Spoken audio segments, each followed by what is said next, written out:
আজকে আমরা পঞ্চম শ্রেণীর দ্বিতীয় পর্যায়ক্রমিক মূল্যায়ন 2025 সালের আমাদের পরিবেশ বিষয়ের সম্পূর্ণ উত্তর সহ নমুনা প্রশ্নপত্র সেট 3 সম্পর্কে আলোচনা করব। তো চলো এই ভিডিওতে আমরা দেখে নিই ক্লাস 5 এর সেকেন্ড ইউনিট টেস্ট 2025 আমাদের পরিবেশ বিষয়ের প্রশ্নপত্র এবং তার উত্তরগুলো। তো সেকেন্ড ইউনিট টেস্টে তোমাদের 30 নম্বরের পরীক্ষা নেওয়া হবে, সময় থাকবে 1 ঘন্টা। এই প্রশ্নের উত্তরের পিডিএফগুলো আমাদের সহজ লেসন অ্যাপের মধ্যে দেওয়া আছে, অ্যাপের লিঙ্ক ডেসক্রিপশন বক্সে রয়েছে, সেখান থেকে তোমরা অ্যাপটিকে ডাউনলোড করে প্রশ্নোত্তরের পিডিএফ ফাইলগুলো নিতে পারো। পিডিএফগুলো পেড কোর্সের মধ্যে দেওয়া থাকবে এবং সেখান থেকে তোমরা কিন্তু পিডিএফগুলোকে ডাউনলোড করে নিতে পারবে এবং তার পাশে ভিডিওগুলো দেওয়া থাকবে। তো চলো আমরা এখন এই ভিডিও থেকে সরাসরি প্রশ্ন আর তার উত্তরগুলো দেখে নিই। 1 নম্বর থেকে বলা হচ্ছে সঠিক উত্তরটি বেছে নিয়ে লেখো। এখানে 4টি প্রশ্ন উত্তর লিখতে হবে। প্রশ্নের মানে 1 নম্বর করে 1 × 4 = 4। তো 1-এর কয়ের থেকে বলা হচ্ছে তরাই অঞ্চলে উৎপন্ন একটি ফল হলো কলা, আনারস না আপেল। তো তরাই অঞ্চলে উৎপন্ন একটি ফলের নাম হচ্ছে আনারস। ক্ষয়ের দেখা হচ্ছে বালি আর কাদা প্রায় সমান সমান থাকে দোআঁশ, এঁটেল না বেলে মাটিতে। তো বালি আর কাদা সমান সমান থাকে দোআঁশ মাটিতে। এরপর গয়ের দেখা সর্বপল্লী রাধাকৃষ্ণন এর জন্মদিন নিয়ে পালন করা হয় সাধারণতন্ত্র দিবস, শিশু দিবস, শিক্ষক দিবস হিসাবে। তো সর্বপল্লী রাধাকৃষ্ণন এর জন্মদিন নিয়ে পালন করা হয় শিক্ষক দিবস, ঠিক আছে, শিক্ষক দিবস হিসাবে। ভয়ের দাগে একটি আঁশবিহীন মাছ হলো ট্যাংরা, কাতলা না রুই। তো একটি আঁশবিহীন মাছ হচ্ছে কি না ট্যাংরা। 2 নম্বর দাগের প্রশ্ন, নিচের প্রশ্নগুলোর উত্তর দাও। যে কোনো 8টি প্রশ্ন উত্তর লিখতে হবে। প্রশ্নের মানে 1 নম্বর করে 1 × 8 = 8।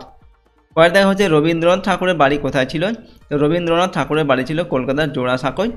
এরপর ক্ষয়ের দাগের প্রশ্ন, বঙ্গভঙ্গ কত সালে হয়েছিল। এখানে উত্তর লিখবে বঙ্গভঙ্গ হয়েছিল 1905 সালে। এরপর হচ্ছে গয়ের দাগে কোন মনীষীর জন্মদিনটি শিক্ষক দিবস হিসেবে পালিত হয়।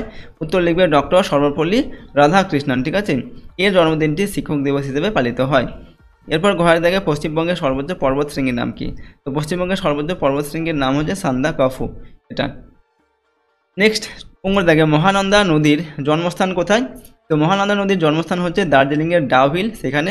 এরপর চয়ের দাগে স্কোয়াশ ফলের গাছ কোন গাছের মতো দেখতে।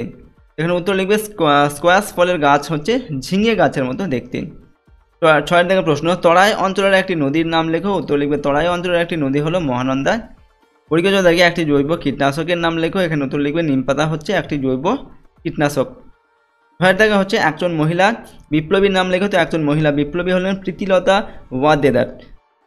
ইঙ্গ দাগে একটি অমেরুদণ্ডী প্রাণীর নাম লেখো। উত্তর লিখবে একটি অমেরুদণ্ডী প্রাণীর নাম হলো কেঁচো বা কেন্ন, ঠিক আছে, এগুলো লেখা যেতে পারে। 3 নম্বর দাগে শূন্যস্থান পূরণ করে যে কোনো 8টি 1 × 8 = 8। পরের দাগে বর্ধমানের সীতাভোগ ও ড্যাশ বিখ্যাত। তো বর্ধমানের সীতাভোগ ও মিহিদানা বিখ্যাত। এরপর ক্ষয়ের দাগে মেদিনীপুর ড্যাশ নদীর তীরে অবস্থিত। তো মেদিনীপুর কংসাবতী নদীর তীরে অবস্থিত। ক্ষয়ের দাগে তমলুক শহরের আদি নাম ড্যাশ। তমলুক শহরের আদি নাম হচ্ছে তাম্রলিপ্ত। ক্ষয়ের দাগে আবুল কালাম আজাদ স্বাধীন ভারতের প্রথম ড্যাশ। তো আবুল কালাম আজাদ স্বাধীন ভারতের প্রথম শিক্ষামন্ত্রী। উঙ্গর দাগে ড্যাশ বানিয়েছিলেন বাঁশের কেল্লা। তো তিতুমির বানিয়েছিলেন বাঁশের কেল্লা।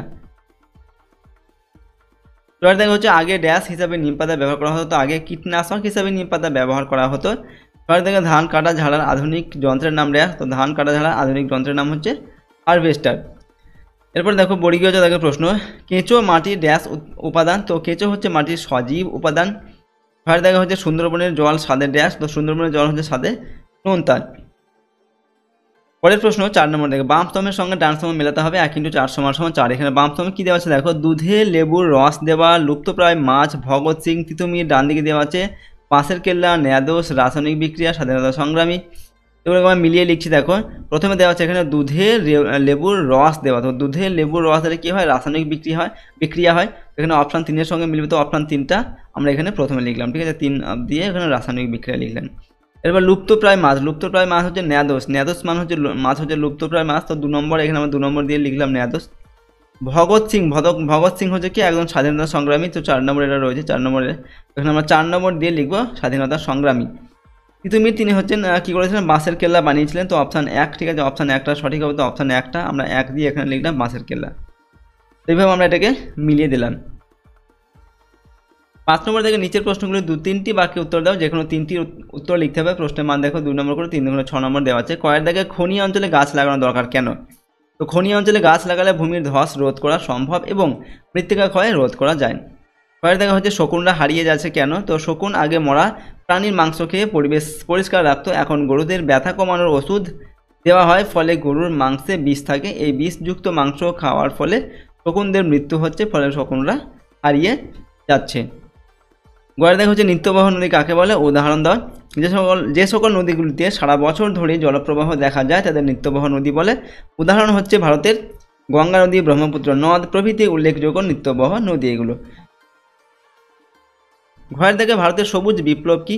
ভারতবর্ষে 1960-এর দশকে ফসলের উৎপাদন বৃদ্ধির উদ্দেশ্যে উচ্চ ফলনশীল বীজ, রাসায়নিক সার, কীটনাশক, জলসেচ ও আধুনিক যন্ত্রপাতি ব্যবহার করা হয়, যার ফলস্বরূপ ফসলের উৎপাদন অত্যাধিক পরিমাণে বৃদ্ধি পায়, যাকে সবুজ বিপ্লব বলে। দেখা হচ্ছে আমরা সাধারণতন্ত্র দিবস কেন পালন করি? তো স্বাধীনতা লাভের পর ভারতের শাসন ব্যবস্থা পরিচালনার লক্ষ্যে এক সংবিধান রচনা প্রয়োজন দেখা দেয়। সুদীর্ঘ আলাপ আলোচনার পর 1950 খ্রিস্টাব্দে 26 জানুয়ারি ভারতের সংবিধান কার্যকর হয়। 26 জানুয়ারি দিনটিকে ভারতের সাধারণতন্ত্র দিবস রূপে পালন করা হয়। চয়ের থেকে লুপ্তপ্রায় মাছ বাঁচাতে কী কী পদক্ষেপ গ্রহণ করা উচিত? তো 1 নম্বর হচ্ছে লুপ্তপ্রায় মাছগুলো ধরা নিষেধ, এমন সরকারের নিষেধাজ্ঞা জারি করতে হবে। 2 নম্বর হচ্ছে লুপ্তপ্রায় মাছগুলো হাটে বাজারে কেনা নিষিদ্ধ করতে হবে। 3 নম্বর হচ্ছে লুপ্তপ্রায় মাছের তালিকা বের করে সেই মাছ সম্পর্কে সাধারণ মানুষকে সচেতন করতে হবে। 4 নম্বর হচ্ছে সরকারিভাবে পঞ্চায়েতের অধীনে 2-1টা পুকুরে এই সমস্ত লুপ্তপ্রায় মাছ চাষ করতে হবে। তো এইভাবে আমরা লুপ্তপ্রায় মাছগুলিকে বাঁচিয়ে রাখতে পারি, ঠিক আছে, বাঁচিয়ে রাখা যেতে পারে এই সমস্ত পদক্ষেপ গ্রহণ করে। তো দেখো আজকে আমরা এই ভিডিওতে তোমাদের ক্লাস 5-এর সেকেন্ড ইউনিট টেস্ট 2025 আমাদের পরিবেশ বিষয়ের একটি প্রশ্নপত্রের সম্পূর্ণ উত্তর আলোচনা করলাম। প্রশ্নোত্তরগুলো কিন্তু খুবই গুরুত্বপূর্ণ তোমাদের সেকেন্ড ইউনিট টেস্টের পরীক্ষার জন্য। সুতরাং সমস্ত প্রশ্নোত্তর অবশ্যই তোমরা ভালোভাবে মুখস্থ করবে এবং প্র্যাকটিস করবে, আর তোমাদের সিলেবাসের মধ্যে যে অধ্যায়গুলো রয়েছে সেগুলো কিন্তু ভালোভাবে পড়বে। আর এই প্রশ্নোত্তরের পিডিএফগুলো আমাদের সহজ লেসন অ্যাপের মধ্যে দেওয়া থাকবে। অ্যাপের লিঙ্ক ডেসক্রিপশন বক্সে রয়েছে, সেখান থেকে তোমরা অ্যাপটিকে ডাউনলোড করে প্রশ্ন এবং উত্তরের পিডিএফগুলোকে নিতে পারো। তো প্রশ্নোত্তরগুলো কিন্তু পেড কোর্সের মধ্যে দেওয়া থাকবে, প্রশ্নোত্তর যে পিডিএফ ফাইল সেগুলো, ঠিক আছে, পিডিএফগুলোকে তোমরা ডাউনলোড করে নিতে পারবে নিজেদের ফোনে এবং সেখানে ভিডিওগুলো দেওয়া থাকবে। যদি তোমরা আমাদের এই চ্যানেল নতুন হও, চ্যানেলটিকে প্লিজ সাবস্ক্রাইব করবে এবং ভিডিওটিতে লাইক করবে, ভিডিওটিকে বন্ধু বান্ধবীর সঙ্গে শেয়ার করবে। তো আজকে আমরা এই ভিডিওটিকে এখানেই শেষ করছি। সম্পূর্ণ ভিডিওটি দেখার জন্য অসংখ্য ধন্যবাদ।